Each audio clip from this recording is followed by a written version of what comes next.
Every brand owner should be focused on one thing all the time, and that is new to brand buyers. It is the easiest way to continue growing your brand and expanding because the more new customers that you get in, the more you can retarget them, the more you can segment them, and the more you can offer to those customers and make them buyers for life. And so it's one of the things that I've been working on lately to try and help brands grow their new to brand audience. And one of the major things that I'm noticing most brands are doing right now is properly using AMC audience segmentation to do that. So I wanted to walk through one of the best ways to take new to brand buyers from your competitors and bring them over to be your own buyers. So let's dig right on in.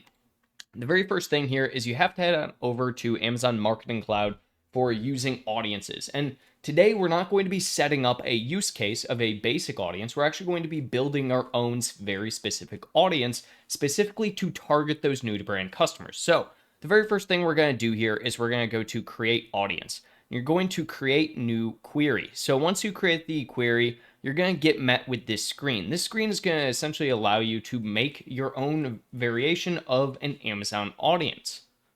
And don't worry, you might be thinking to yourself, hey, Noah, I don't know how to code in SQL, so how am I supposed to make my own audience? And that's the fun part, is that Amazon has actually released a feature that makes it very easy for pretty much any person who understands the basics of prompting to do it because they now have their ads agent. So essentially, we're going to be utilizing the ads agent and a prompt specific to targeting these types of new to brand buyers that we want to actually try and capture as well on an ad. Now, before we actually hop in and start prompting this for the audience that we're going to do, you have to do one thing in particular, and that would be finding a couple of the core competitors that you want to be trying to take buyers from.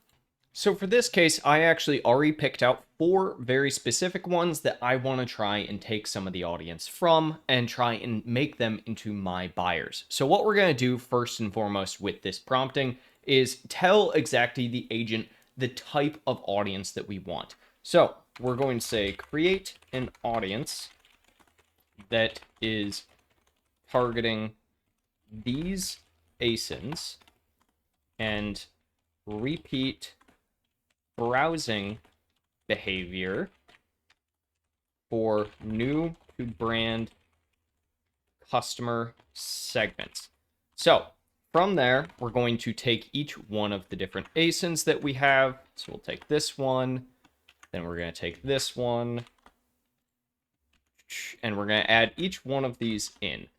And once we actually submit this, it's going to start building out the initial audience. Now, the very first one that you end up getting here is not going to be the exact audience that you're probably going to want. Couple of things that I always am going to tell you to actually include in here as well. Typically, I didn't, in this very first prompting, include a date range, but that is going to be one of the more crucial aspects that we likely are going to look at doing 180-day date range, but we want to get the basis of what our actual audience is going to be very first and foremost. So I'll come back once this is done and we'll take a look at it.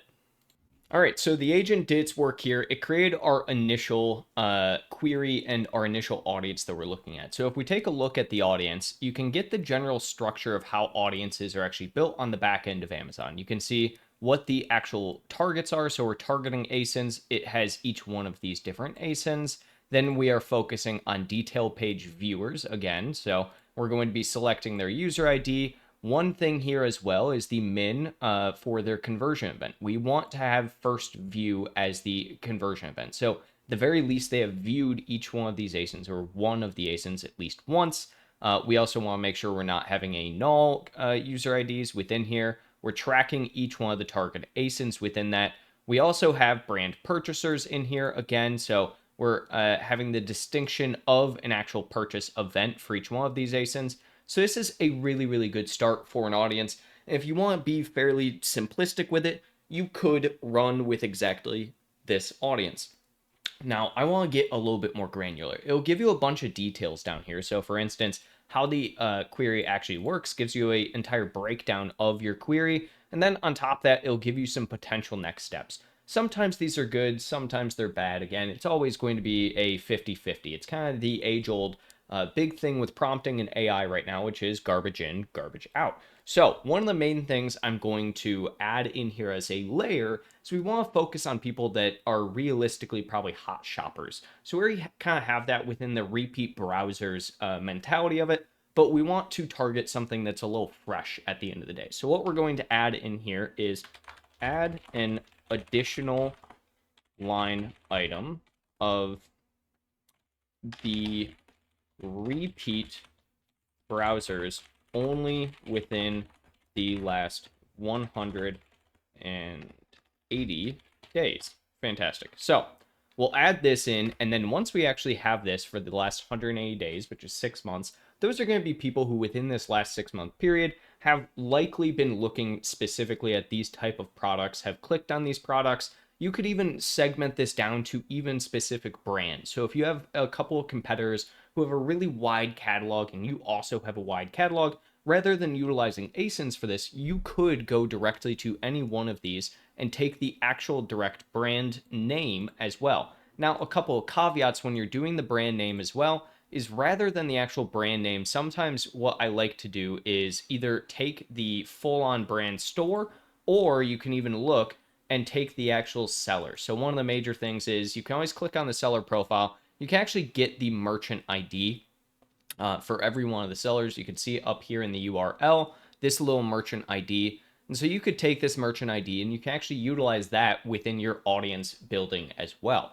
So just a couple of key tips that I would look at for any other audiences.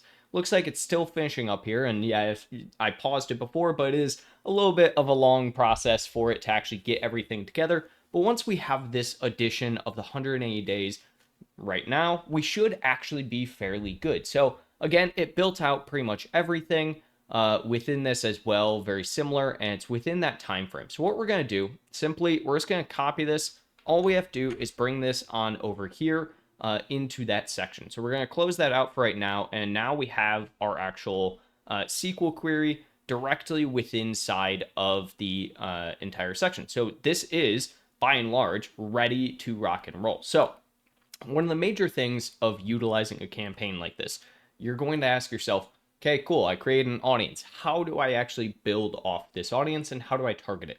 Well, it's actually fairly simple.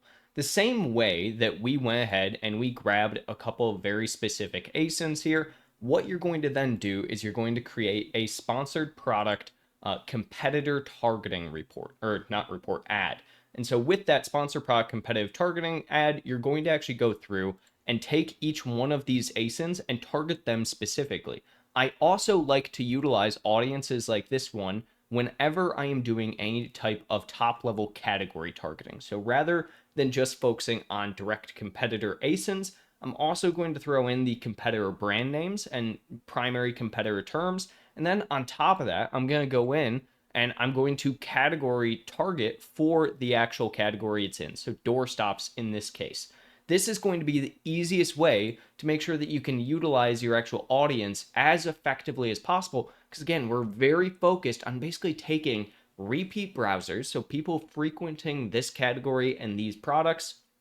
They are new to brands, so they have not purchased from you before. They've never seen your product. They've never bought it before. That's perfect. We want them to be new to brand customers. It's within the last 6 months. So these are going to be very hot new to brand customers that you can take away from your competitors, bring over onto your site. So if you want a more detailed breakdown on how to actually implement this and other types of audiences long-term for scale on your brand, make sure to like this video, subscribe, and leave a comment down below, and I will build out even more videos just like this one to help you guys continue scaling and winning on Amazon.